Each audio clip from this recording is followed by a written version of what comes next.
It's hard to overstate the importance of the Wolfenstein franchise. While not the first FPS, it built the framework for everything that came after and basically put the entire genre on the map. Fast forward more recent times, specifically 10 years ago, and New Order proved that there's still a place for more old school sensibilities in a world dominated by progressively twitchier military shooters. Sure, it had a few modern touches here and there, but it was still undeniably Wolfenstein. But in the 22 years between that, things were relatively quiet, only giving us two titles. Return to Castle Wolfenstein took 3D and added fun 2000s ideas like leaning, kicking, and the existence of an actual Y-axis. But beyond that, it was just a very good game. Then we have Wolfenstein 2009. Wolfenstein was published by Activision and developed by Raven Software during the height of the military shooter boom, before Activision kicked them down the Call of Duty mines where they remain to this very day. Now, '09 sold terribly, only 100k in its first month, and the only reason I can think of was the marketing just being awful. I know I wasn't as terminally online back in the day, but the first I ever heard of it was on Charlie Brooker's Games Wipe, a one-off special that aired late at night on September the 29th that same year on BBC4, a channel that was at the time frequented only by the elderly. But did it deserve it? Was '09 so mediocre and bad that being forgotten to time and no longer available for purchase for the last decade due to publisher disputes is a kindness? Let's find out. The game starts out on the Turpits with our lovely protag BJ Blazkowicz doing cool, badass hero stuff before being cornered because the man is unnecessarily extra. Lucky for him, the general whose coat he's wearing has a magic MacGuffin that stopped all the bullets and literally disintegrates his assailants before he escapes on a jet as the ship explodes. We then immediately cut to the head of the OSE explaining the medallion is from a cult of mystics that got wiped out centuries ago that worship the Black Sun, which is now worshipped by the Thule Society, who have members in the SS Paranormal Division. One said member is General Zeta, who has set up in Eisenstadt the only place where you can find the crystals that power the medallion. You are then tasked with linking up with the resistance in the city and finding out what the Nazis are up to. Now, I've cliff noted the hell out of this, but there's a lot of information, a lot of buzzwords, and names thrown at you, and the game never really explains them. But there is a reason for this, and it's actually very stupid. This game is a loose, albeit extremely direct sequel to Return to Castle Wolfenstein, a game that came out in 2001. This wouldn't be an issue in and of itself, however, due to the franchise's naming conventions, it is never stated that it's a sequel, but still assumes that you know everything that happened in Return. This leads to you, the player, sitting there scratching your head trying to figure out what any of that word soup meant, as it thrusts you immediately into the first mission, which starts with you riding in a completely empty cattle wagon, where the first person you meet tells you the Nazis were tipped off that you were coming, probably because you rode into town on an open-sided wooden crate like a lunatic, but hey. You then get your classic tutorials for sprinting, crouching, climbing, typical modern FPS stuff. Then you meet up with Eric Engel of the Chrysler Circle, who drags you into blowing up a train before giving you a gun and telling you can buy ammo and upgrades. This is where the game introduces you to collectibles. Gold gets you money for upgrades and intel unlocks ammo capacity upgrades. Otherwise, they're fun little fluff pieces that don't really add anything but are sometimes fun and or informative outside of the myriad of screw up again and we'll kill you messages. But my main gripe is that they introduced collectibles, introduced the concept of weapon upgrades and currency before you fired a single goddamn bullet. It's likely something I'm blowing completely out of proportion considering the shooting begins literally 5 seconds down the road, but it doesn't set a particularly great precedent if I'm being entirely honest. But we're quickly into combat, and if you've ever played Call of Duty, you will be intimately familiar with the basic gameplay of '09. It definitely wears its inspiration on its sleeve, the ADS, the grenade cooking and throwing back, the annoying blood vignetting. If you place this side by side with Call of Duty 3, you'd be hard pressed to see much of a difference mechanically. At least the gunplay is solid and the MP4 feels good to use, with a nice amount of weight behind it. Same with the Kar 98, although it has this annoying downside of having to reload every bullet separately in the middle of a pitched battle. But what can you do? It's the game's Oko sniper. Short turret section later and you blow up the train, causing the rest of the level to have intermittent anti-gravity, which is fun because it means enemies just flail helplessly around waiting to be shot. Unfortunately, this fun mechanic never really makes a return after the first mission, which sucks. Mission over and we're into the overworld. That's right, this game has an overworld in the form of Eisenstadt, filled with collectibles and not a whole lot else. It's a very weird choice, all things considered, but at least it's something to set it apart. You get shown to the location of the black market where you can upgrade your stuff, and a lot of said upgrades are locked behind story progression in an attempt to stop you getting too powerful too quickly. You're then taken to just down the road and introduced to the Chrysler Circle and Caroline Becker, one of the main quest givers of the game. In classic fashion, she pulls the "we don't trust you" card and sends you up to the dig site to prove your worth to the cause. And so you do, but not before fighting away across town because it's now extremely populated with enemies, but more on that later. Into the dig site and it drops into a cutscene with the most lax security ever as BJ waltzes in and knocks out the only dude on duty, saving Sergei of the Golden Dawn, a band of Russian occultists.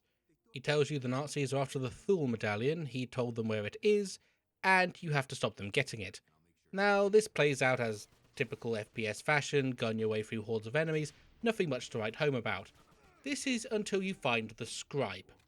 Scribes are annoying little bastards to fight. They shoot high damaging magic at you, can shield themselves and allies from your gunfire, move very fast, and can create clones to avoid damage entirely.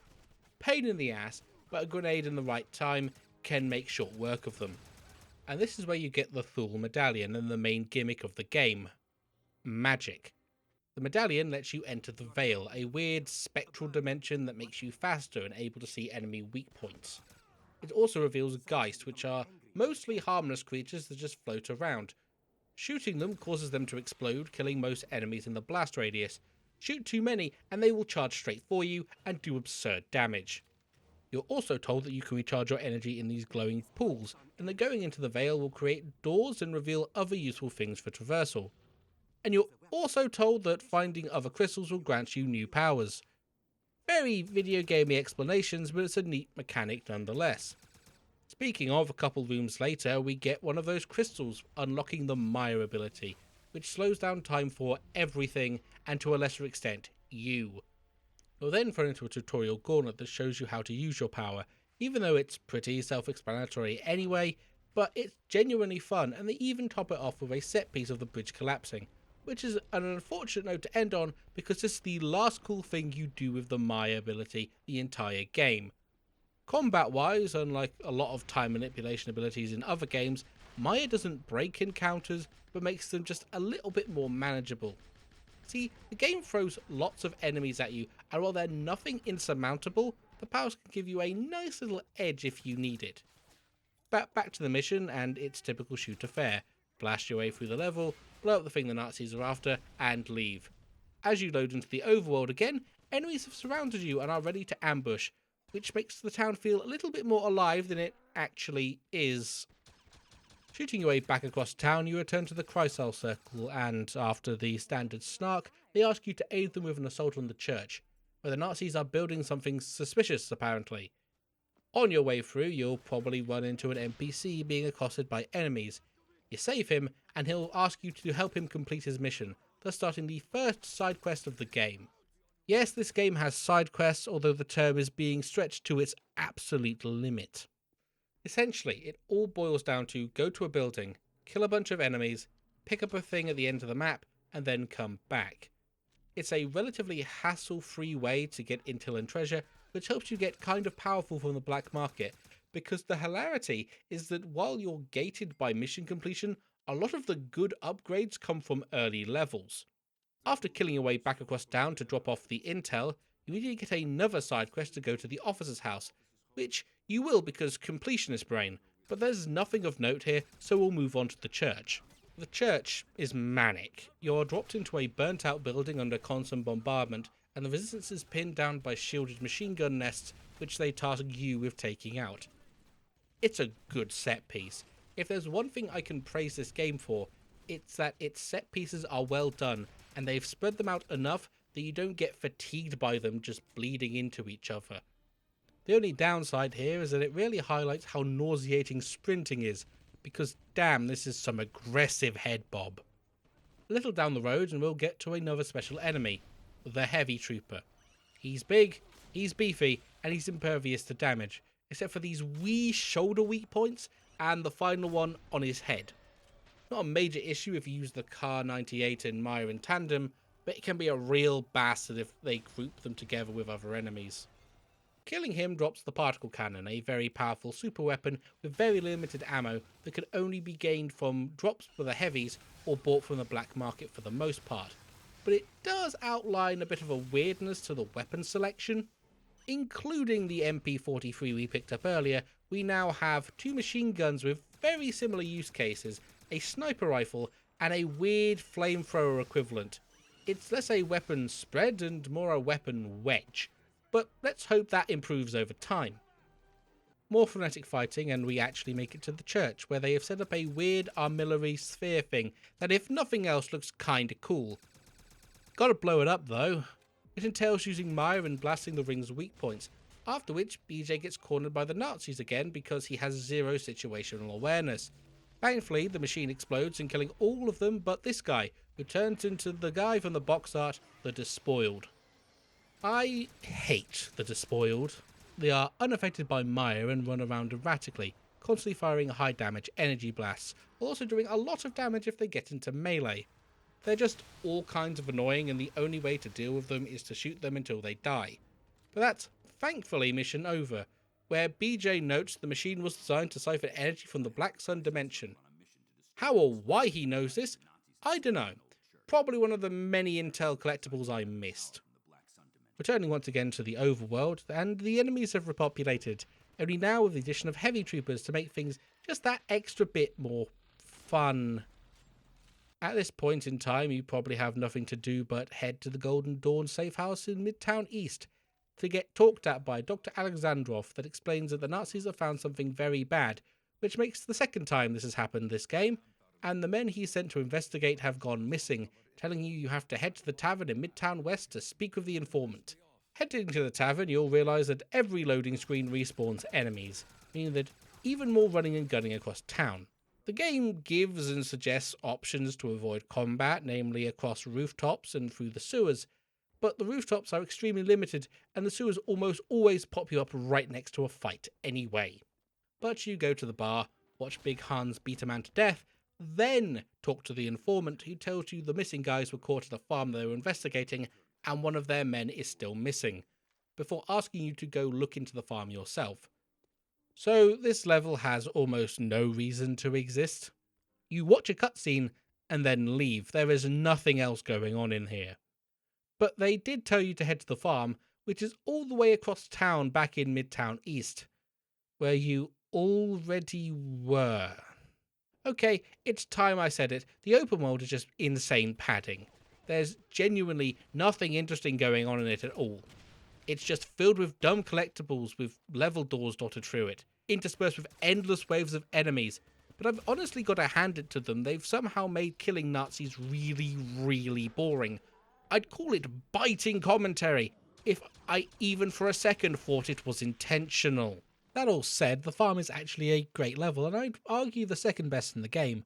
The first area is a big open space with very little cover, so you have to consider enemy locations a lot more than you have in previous levels. And, as the enemies aren't immediately aggroed to you, you can make use of the game's stealth mechanics. The MP40 and the Car 98 don't have silencers for nothing. Well, they do. In most cases, killing one enemy aggroes everyone else, so you're basically just playing the game normally. Another aspect of the game that isn't really fleshed out. Side note, this is actually where I discovered how nasty the Geists are when they're hostile, because it basically means you can't use your powers for a good long while without being spammed to death. Once you clear your way up and into the farmhouse, you discover that they have a secret underground base below the barn, which triggers more enemies to arrive and assault the building. It's a cool little defend the house scenario, and I feel like the game needed a bit more of this. Breaking into the barn and into the underground passageway with the meanest hallway ever because of the Panzerschreck at one end, which you can collect, we come to the caverns, the most Wolfenstein looking area so far, with its huge industrial aesthetic and the mess of seemingly pointless catwalks. And it really highlights just how tacked on the side quest levels are. Rather than being their own thing, they feel like they were cut from other levels to a gamepad runtime, and justify the collectibles and the entire upgrade system. Even though a lot of the upgrades don't actually feel meaningful anyway. The damage and accuracy upgrades are way too incremental to notice and are borderline pointless because every enemy either has a quick kill or just low health, and only the magazine capacity and scope seem to make any lick of difference. Back on topic though, we save the Golden Dawn agent and he tells us the Nazis are using a Naxxon crystal at the bottom of the facility and you need to retrieve it because it'll screw them over probably. There's also a missable note around the corner explaining the Nazis are attempting to grow their own crystals, but they're not pure, so they need something called a Blutschleicher to identify the best quality ones. This will surely be important later. An FPS amount of fighting later, and we reach the bottom and the next power, Shield. It's pretty self-explanatory, it's a shield that blocks incoming bullets. Pretty dope, and while it can't block explosions or melee attacks, it makes the encounters a lot less insane. The game takes this to mean that they can throw more enemies at you, which basically makes it required for the rest of the game. Also, taking the shield crystal opens up the sniffer pens. The sniffers being the Blutschleicher, a bunch of poor bastards that got mutated by Veil energy into mindless monsters. And that's all you're getting because they smash up the generators, setting the entire base to self-destruct for some reason. It's also now the game shows you that shield can be used to go through electricity, which would be absolutely great if they ever did it again. Anyway, you hop onto the escape train with hundreds of sniffers chasing you, crawling across the walls and the ceiling, and you've got to use your trusty turret to protect you. Yes, it's a turret section, but it's thankfully very short, and would be absolutely a high point if it wasn't so hilariously janky. Back into the overworld for more padding, but at least you can two-shot the heavy troopers with the Panzerschreck now, so that's at least one positive. Alexandrov tells you to meet their informant at the hospital as there's been weird stuff happening. You can also use this time to go to the SSHQ in the paranormal base, which you should probably do, but once again as side quests they have nothing going on, so let's take the time to mention that alongside the weapons, your powers can also be upgraded for money. How a bunch of black market arms dealers can improve ancient mystical doohickeys I will never know, but this is video game logic I suppose. Maya can be upgraded to only slow down enemies and also cause the activation shockwave that it has for some reason to kill standard enemies. Shield gets the ability to rebound gunfire back at the target and is probably the best upgrade in the game, as well as have an option to cause it to kill basic enemies that come into contact. Why you'd need that in a shooter outside of the sniffers I don't know, but it's there if you really need it or care for completionism. Hospital is kinda cool, or at least starts off that way. The level starts with your informant being killed off by an assassin that can turn invisible, which is always a fun gimmick. And it actually begins with a very creepy atmosphere. It's slow paced, there are no enemies, and you're technically being stalked by this invisible assailant through the blood and the bodies and the very obvious evidence of human experimentation. But you do eventually come face to face with the assassin, and it's a little disappointing, honestly. The fight itself is very much playing hide and seek as it tries to sneak up on you, but your Veil powers do reveal their location, and Maya renders their super speed a moot point. But they're still decently fast, so your particle cannon is probably your best bet. It's not terrible, but facing multiple at once, or part of a group, would be a bit annoying. After that, we return to classic FPS territory. You'll also probably find a note or two explaining these assassins are resistance fighters being experimented on with a Naxxon crystal, which makes them extremely violent and borderline insane, in case you need more reasons to think the Nazis were bad. There's also something going on in the basement, but before we get there, we have this electrified walkway that blocks our path. Time for shields, right? Wrong. Actually, you go below and pick up the Tesla cannon, which opens the way. The weapon itself is pretty decent, it's short range, but immediately locks onto anything in that range, making it perfect for fighting the assassins. But we finally reach the basement where the Nazis have a man-made portal to the Black Sun dimension, and are using the patience to test ways of having people survive inside, but have so far been unsuccessful. The officer throws the scientist through, who immediately comes back mutated and kills the officer in turn, which starts the boss fight with the Brute.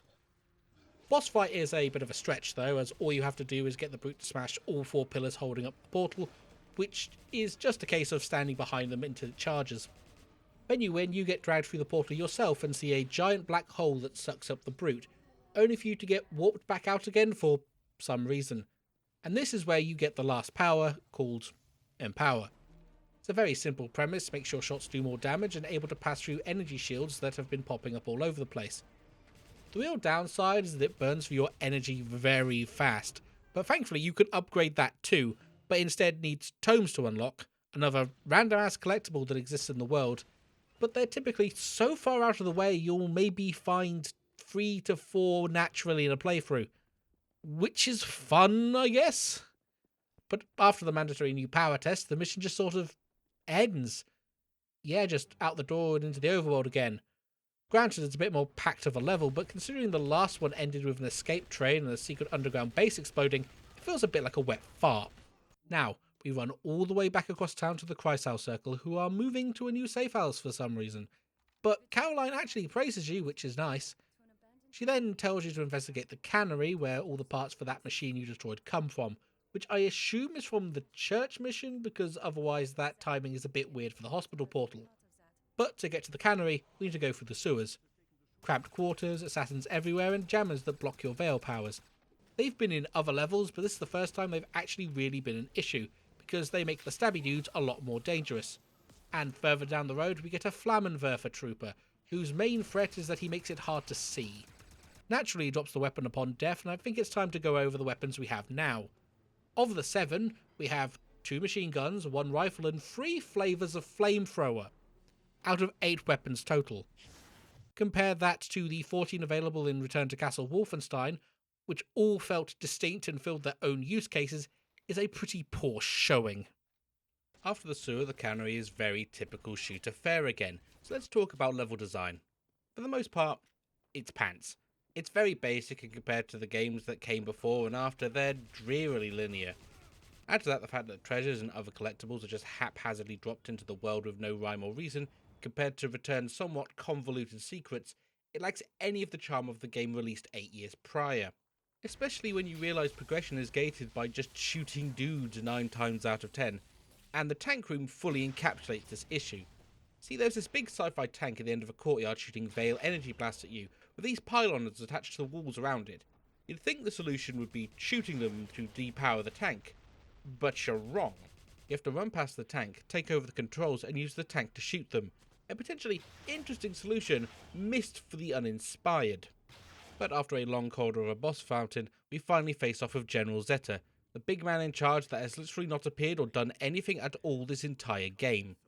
Seriously, he is first mentioned at the start of the game, and his only characterization up to this point is intel where he's threatening to kill people who fail him. This is the alleged big bad. He just happens to be impervious to bullets and has telekinesis. With all that, you think the fight would be interesting and intense. Nah, it's a mere affair. You'll notice that Zeta is floating in the air, moving around all janky, and if you use Veil Sight, it reveals he's actually this big weird alien slug man. How or why he's so different from all the other weird Veil monsters is never explained, but as soon as you reveal his true form, he summons armor and just slashes at you with his claws until you blast said armor off. At that point, he'll run to one of the 4 vents in the ceiling to regain Veil energy, and you have to destroy them. Repeat 4 times and you win. You get some new attacks with each phase, but considering their crappy energy blasts and not cool telekinesis, they're not really worth talking about. Especially because the fight literally took like 90 seconds to beat, and only because I screwed up the first phase. I get it, shooter bosses kinda suck, but come on! But now that you've defeated the wettest fart of a boss fight, it's back to the Chrysal Circle base for champagne, cigars, and agreeing to help them liberate the rest of Eisenstadt from Nazi occupation. And to do that, you have to head to downtown and never look at Midtown ever again. If you think this would be a cause for celebration, you are naive, and I love that for you. Welcome to Downtown, an overworld section that's just worse than Midtown by most metrics. There are only 2 missions and 1 side quest. There is basically 0 ways to avoid fighting enemies, of which there are way too many in each encounter. And all while feeling simultaneously suffocatingly small and overcrowded, and big and drearily empty.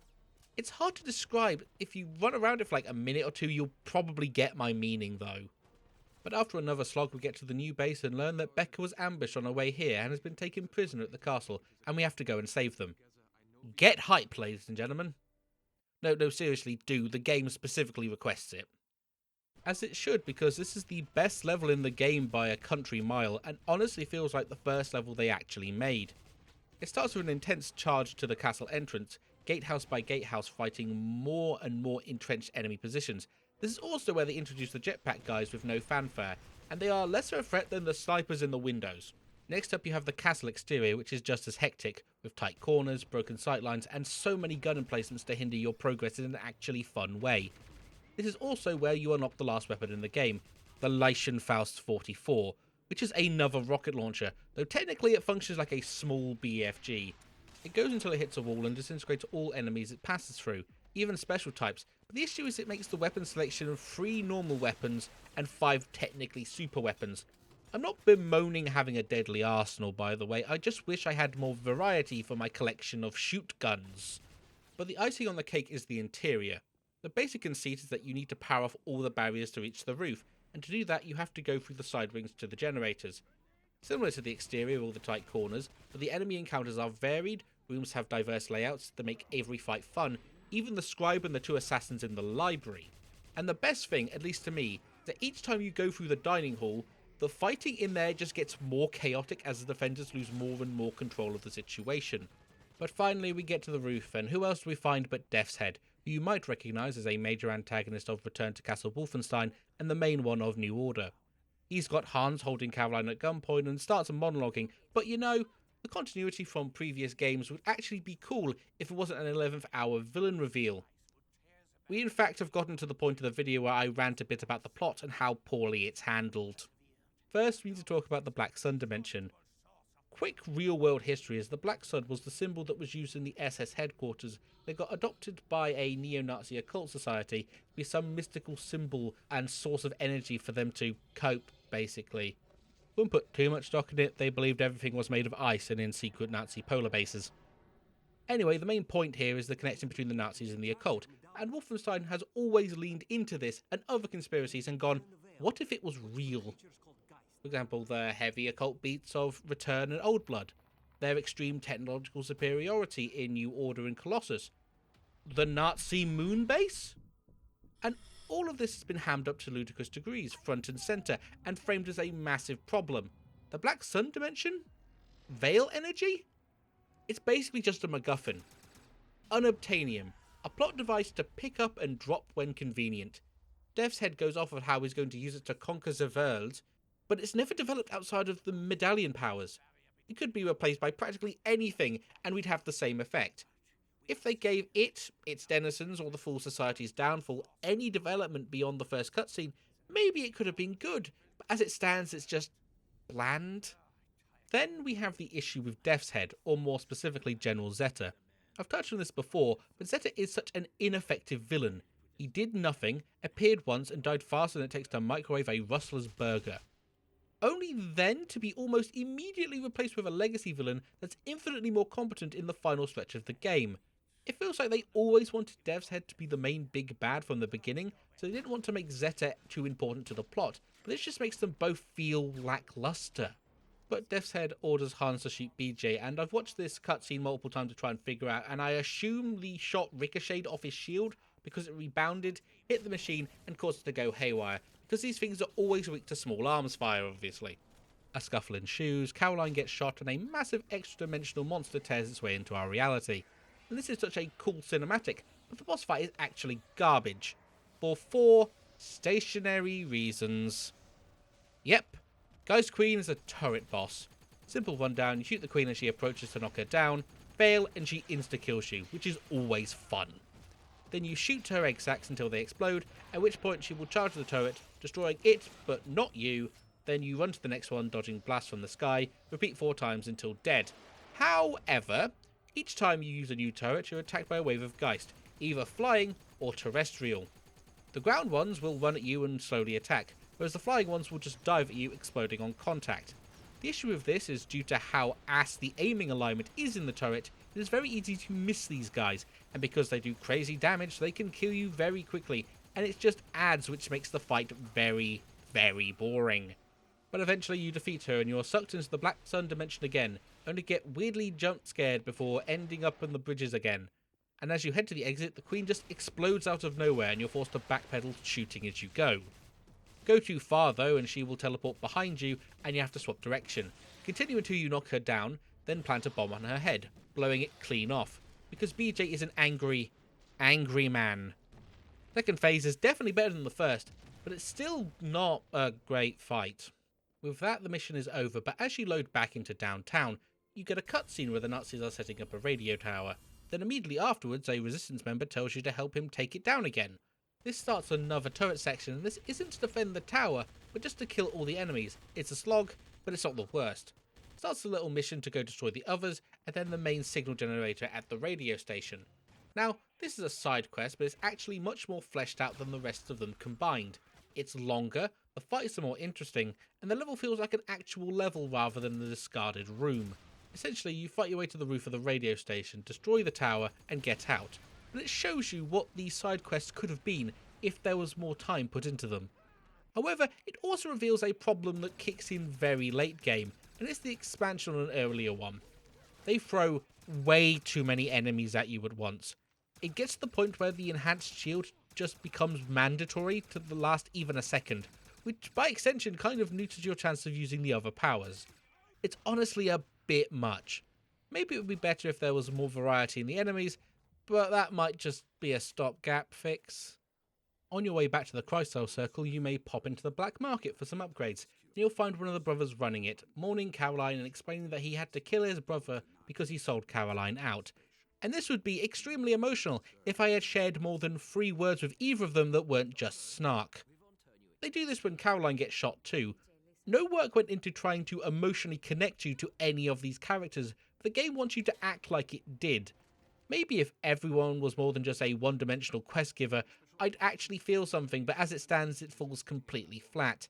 Now you get back to your base and you're told Eric is at the Golden Dawn base looking for you for some reason, but before you can question why, the base is attacked and you have to fend them off.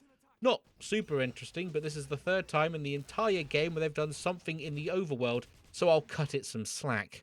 After clearing them out, pop over to the Golden Dawn, where Eric and Sergei will tell you that the Nazis have retreated to the airbase and the Zeppelin that's moored there, and they are gathering Veil energy on it. So we have to go stop them. And we have the final overworld section, where we have to fight our way to the entrance of the airfield street by street, which is pretty cool honestly because it doesn't throw BS encounters at you and even adds a tank for fun. It also uses most every enemy type in the game, including the elite guard women that have been around for a while, but other than being fast, they don't seem to have a lot going for them. So we try to sneak past a checkpoint, fail, and Eric dies in a mad dash to get to the Zeppelin, which leads us to Airfield, a massive slog of a mission that takes 40 or so minutes to complete, and there really isn't anything super interesting going on. We've already showed you everything, and now it's just a case of throwing waves of them at you. And this is topped off in Airfield West by the boss fight in massive quotation marks. It's a unique elite guard and a veil machine for some reason that summons despoiled, 1 green and 1 red. The red is a new variant and it's so much more annoying than the original. More health, more damage, and is entirely capable of insta-killing you if it gets too close. Luckily you have all of these super weapons to use.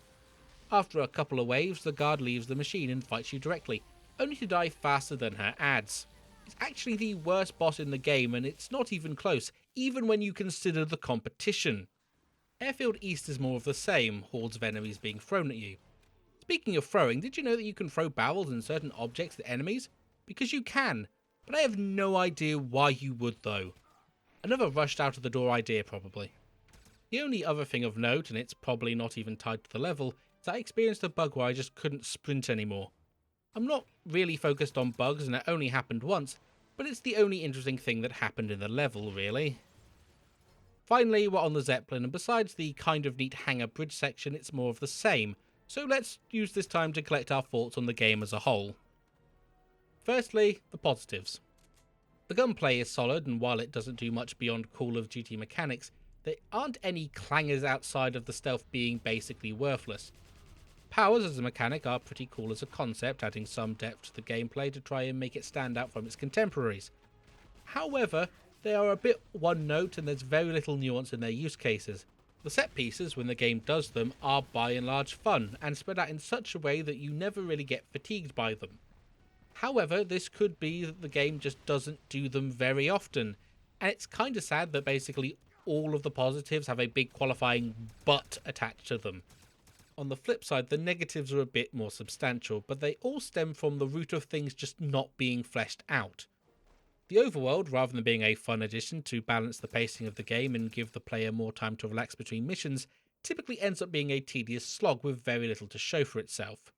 The treasures, intel, and by extension upgrades feel tacked on as a checklist exercise in most cases, with most being dropped into levels in the overworld willy-nilly with very little thought put into them, all to seemingly justify the existence of each other and into this weird bloat of nebulous content. And then the plot is a non-starter, feeling as though they had all the basic pieces in place, but never got around to properly connecting them or expanding on things they needed to. On that topic, we discover Dr. Alexandrov is the one that sold us out at the start of the game, betrayed Becca, and sided with Death's Head. Also, he could complete his research on the Black Sun dimension and be vindicated after being ridiculed for it for years. I'd care, but this dude marked stuff on my map twice.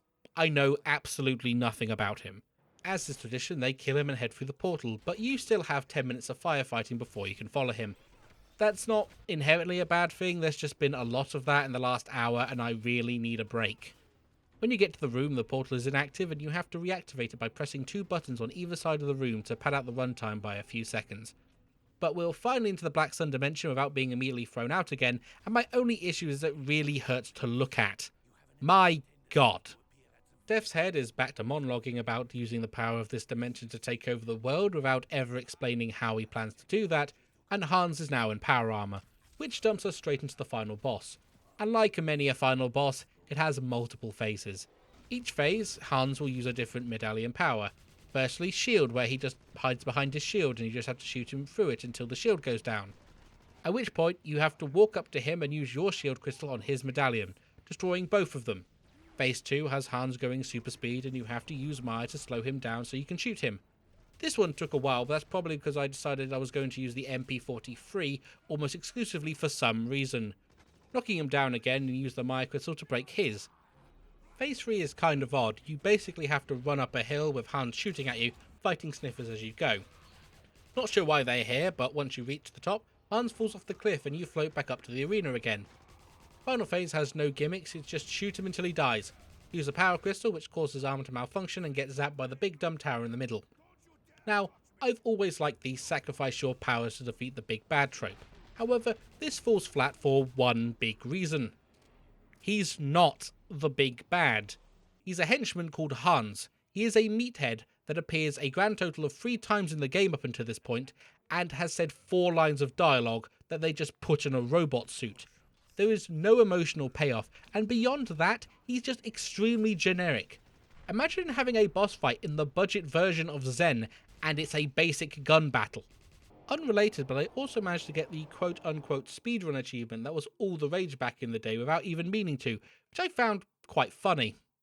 Afterwards, you get teleported to the exit and run after the inexplicably immortal Death's Head towards the portal, and the game ends with BJ engaging in some James Bond level tomfoolery. Now, my biggest issue is that the game feels like filler. There's nothing of substance to it, and it can be completely ignored and the chronology will still make sense. What chronology? Well, in doing some background research for this video, I discovered that every game from Return onwards is canon to the Machine Head continuity, and 09 sits right between Return and Old Blood, but has basically no lasting impact outside of the Kreisau Circle and Caroline Becker. Everything else outside of that feels inconclusive and inconsequential, so you don't really lose anything if you decide to skip it, which is extremely easy because it's trapped on the PS3 and 360 for the rest of time, or until Microsoft realizes they own Activision and Bethesda, so the publishing deadlock is over. They won't though. I hope you enjoyed this little look back at the worst performing Wolfenstein game. Feel free to leave a like and tell me your thoughts in the comments if you're one of the few people that played this. I am the Resident Gremlin, and I'll see you next time.